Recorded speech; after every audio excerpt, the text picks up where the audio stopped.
So together with us today, we have Mr. Clayton Phillips, who has been involved in the discovery of the amazing dwelling dinosaur specimen that is maybe the most complete T-Rex specimen together with a Triceratops. We would like to have a short conversation with him.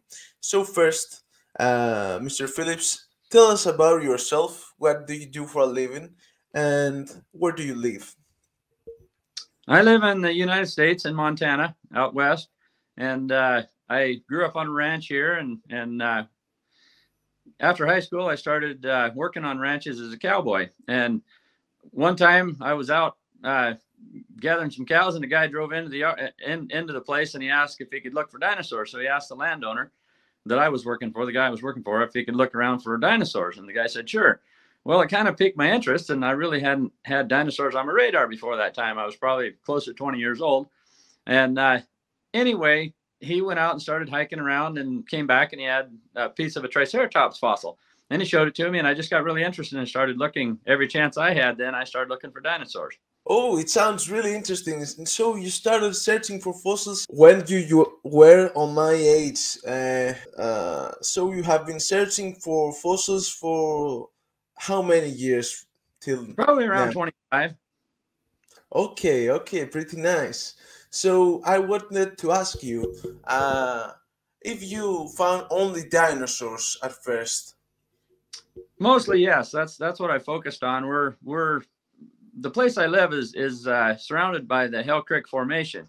The Hell Creek Formation is a very famous dinosaur-bearing formation, and we're well known in our area for finding T-Rex, Triceratops, ankylosaurs, all the various dinosaurs that are in the Hell Creek Formation, and that's the one that I know the most about and have spent the most time in.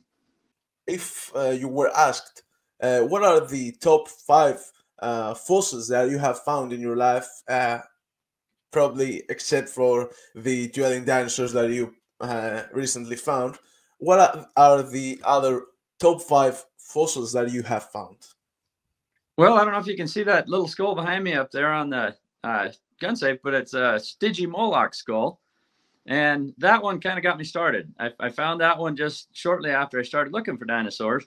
And I ended up selling it to a private collector. It's now in a museum on Long Island, last I heard, in New York.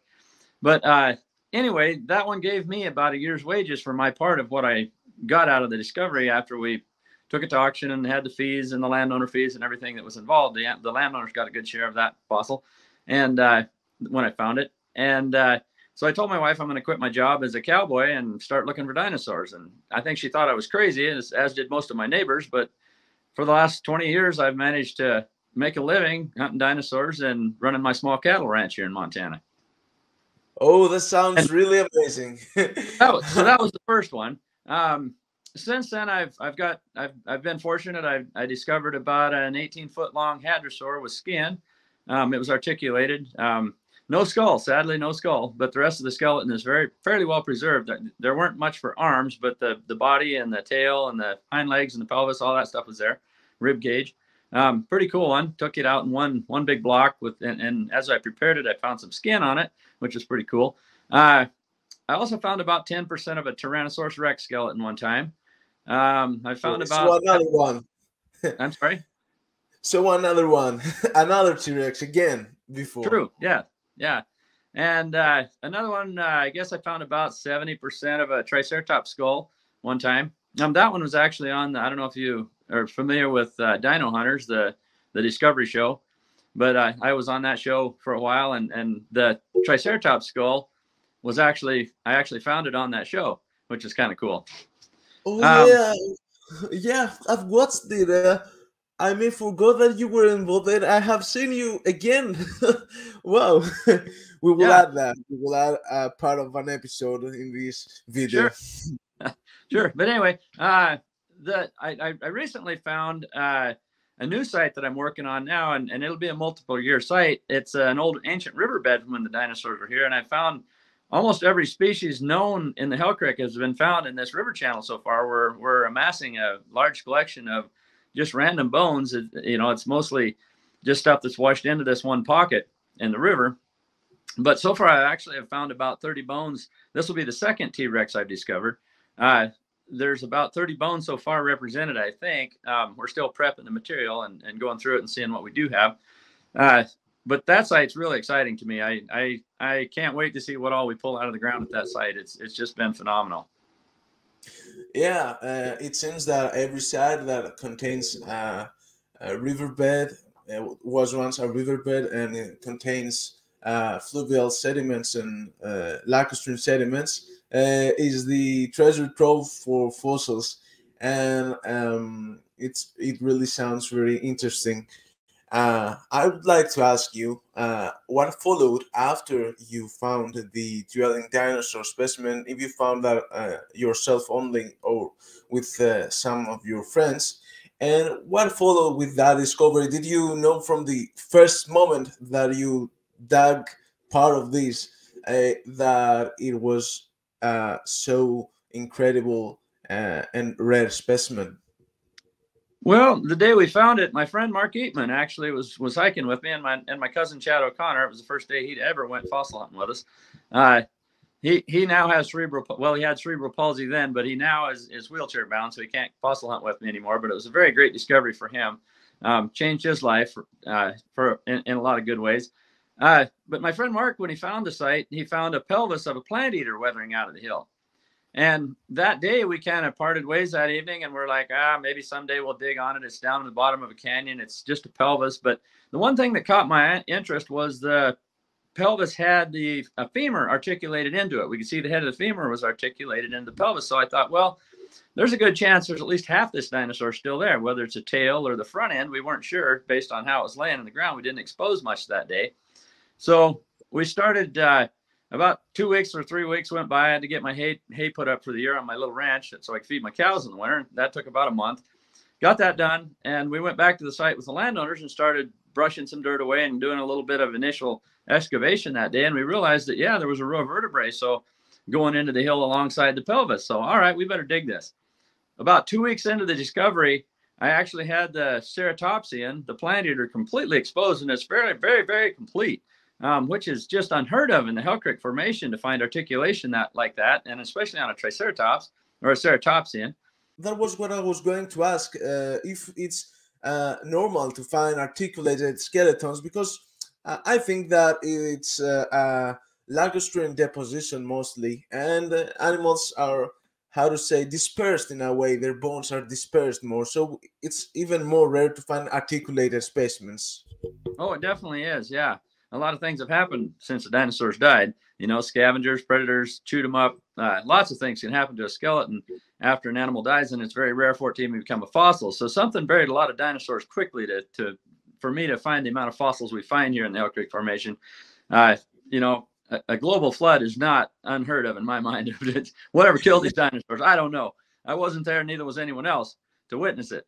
But something buried a lot of them quickly for us to find the amount that we do. And yes, it is rare to find articulation, because as the animal dies, even if it dies in a stream or a river or a pond and gets buried quick, you know, they still have turtles and crocodiles and other marine reptiles and carnivores chewing those skeletons apart. So it has to be buried. The whole fossil has to be buried immediately, so nothing got scavenged on it.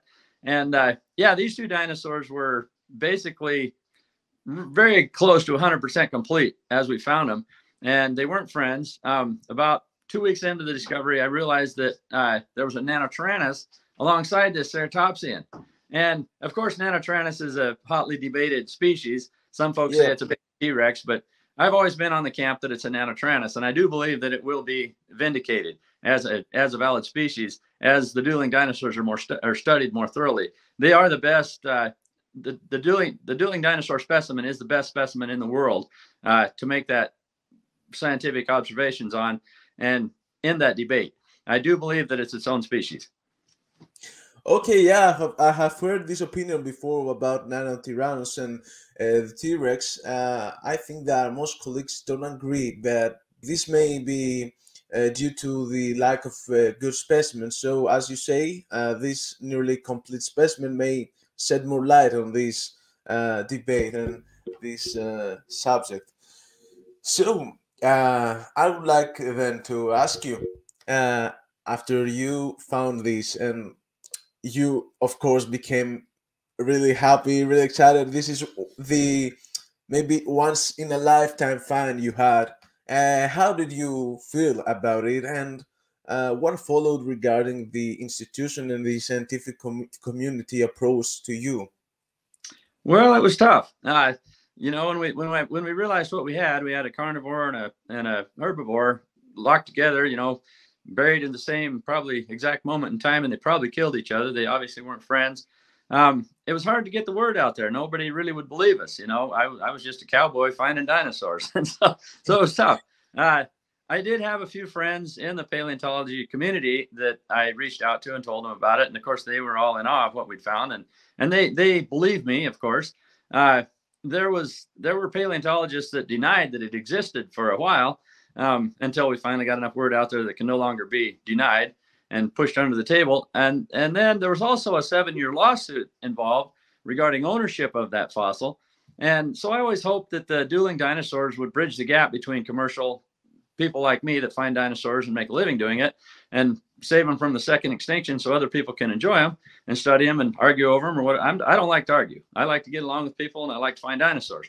So for me, I was hoping that it would bridge that gap and get people more together, and more dinosaurs would be found, and it'd just be cool. We can save more dinosaurs from natural erosion and the second extinction, I like to call it, because if you don't protect a dinosaur, it goes back to dust. The Mother Nature erodes it out of the ground, and it very quickly crumbles, and it's gone before long, and it's lost forever to science for the second time, because obviously they went extinct one time. This is a second extinction. If you don't collect a fossil, it's gone.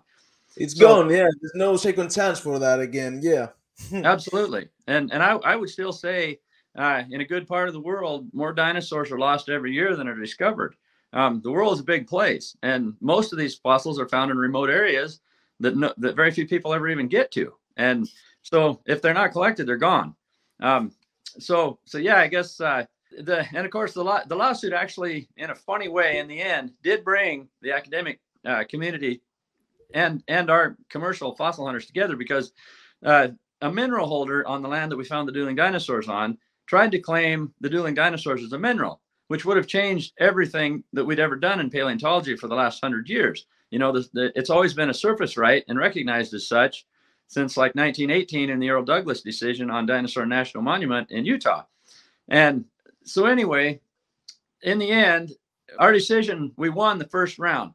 The mineral holders appealed it to our Ninth Circuit, which is the next step up. The Ninth Circuit made an erroneous decision that, oh yeah, we're just going to say it's a mineral now. Well, everybody in paleontology kind of freaked out, because it turned everything anyone had ever done on its head. All of a sudden, museum collections and such that had been collected in the last 100 years were possibly under new ownership because of this new rule change. And so we all of a sudden had a lot of support from academia and interested people in fossils, for sure.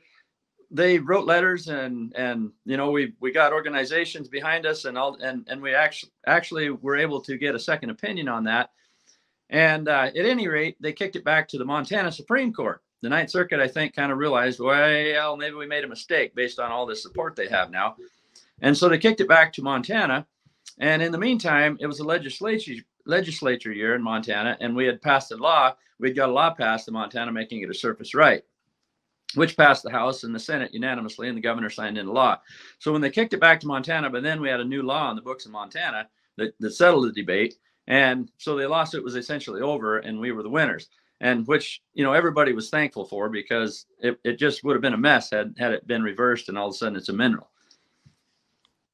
Yeah, that sounds really crazy. I haven't heard this story, because I thought that only the debate was regarding the commercial paleontology, not that they could decide that the fossil could be called as a mineral and all these. Sounds really crazy, even for us in Greece, that commercial paleontology is illegal. And of course, I'm an advocate of collecting fossils. As you said, the animals got extinct once. Next time they will get extinct, they will be gone forever, because they will turn to dust. So I'm also an advocate of that, both for my country, because many fossils have been discovered here too by locals, and known by the scientific community, and they gave new sites for the academics to work for years, like our most famous site that contains some really amazing Miocene mammal fossil had been discovered during the 1830 by a German soldier by luck, accidentally. Wow. And they still work there. The university still conducts some digs there. So yeah, I recognize the demand for more fossil collectors, not only I wouldn't say commercial paleontologists, but at least collectors, because the new sites are really valuable for the science to proceed. So yeah, I agree with you. And the best part is that you cooperated, you were open to scientists that approach you, to institutions. There are very little cases I know where commercial paleontologists refuse to cooperate, and these cases may be the reason why the academics don't like commercial paleontologists. What do you think about that? Well, it saddens me because, like I say, if you don't collect a fossil, it's lost forever. Again, for the second time. Anyone that's actually spent any time in the field collecting or finding fossils or saving them will realize quickly that if you don't collect a fossil, it is definitely lost to the second extinction, natural erosion. You know, they died once and they became extinct, these dinosaurs. And if you don't collect the fossils that remain before they weather away, they're lost to a second extinction. So to me, I like to find them. So, and I don't like to argue. I like to find dinosaurs. It's a very fun, passionate thing that hobby that I've gotten into, and I really truly enjoy it. And I like to share that with other people, and I like to find them so other people can argue about them. And if we don't find them and save them, they're lost forever. So I think there's ways we can work together. And I have many friends in the academic community now that I've made over the years that I'm very fond of, and I'm very respectful of their work, and I want to work with them if I possibly can. Yeah, that's the best mindset that a fossil collector can have, and I believe that most academics are able to recognize the work that is needed to find a fossil, to extract it, and to prepare it, and probably I think that they recognize the goodwill of ours. We just want the fossils to be shown to the public in a way. I see your point of view of making a living through finding fossils, but generally the approach is the same: is getting the fossils and saving the fossils from the erosion. You can actually follow us. We started a couple Instagram pages. I think the Dinosaur Cowboy is mine, and then the boys have the Hell Creek Hooligans or Dino Kings. And yeah, it's been a super fun. We started working that river channel I was telling you about, and we had a super fun summer. It was very productive, and we found a lot of cool fossils in there. So I would like to ask you to give a message to the future junior paleontologists and probably the kids that watch us now about your approach to paleontology, to the prehistoric world, and to fossil hunting. What you would say to every kid out there? I would say there's nothing like the thrill of discovery. When you come around the corner or come around a butte and you see this fossil sticking out of the ground, and your mind starts to race about how this animal lived and what it might have been like and the colors it might have been. And it's just so fun. I haven't found one dinosaur sitting on the couch. You have to get out there and get to work. Yeah, of course. It needs a lot of work, and it's the amazing moment of discovery when you are the only one who sees a prehistoric animal remain after thousands and millions and tens of millions of years after it was buried. So absolutely. And on that note, there's a lot of theories out there on how old the dinosaurs are. My other suggestion to anyone out there, especially the young crowd, make up your own mind. Figure it out yourself. Find the facts out for yourself. Don't buy into the theories that are out there. Try to see if they're right. Try to see if you can come up with a better idea in your own theory. Use your mind. Use your mind. Yeah, that's the best approach. And something else I also try to do when I'm finding fossils here in Greece is that to think of how the whole landscape looked like. But okay, for my case, it's only a couple of million years ago. But for yours, it was completely different. But from the sediments and from some fossils, you can imagine quite a bit how the environment looked like. For example, you can see deposit with some lacustrine sediments, and you will start off thinking that here was a river and the dinosaur died nearby, and all these thoughts are really amazing. It's a real trip to the prehistoric world. That's right. That's right.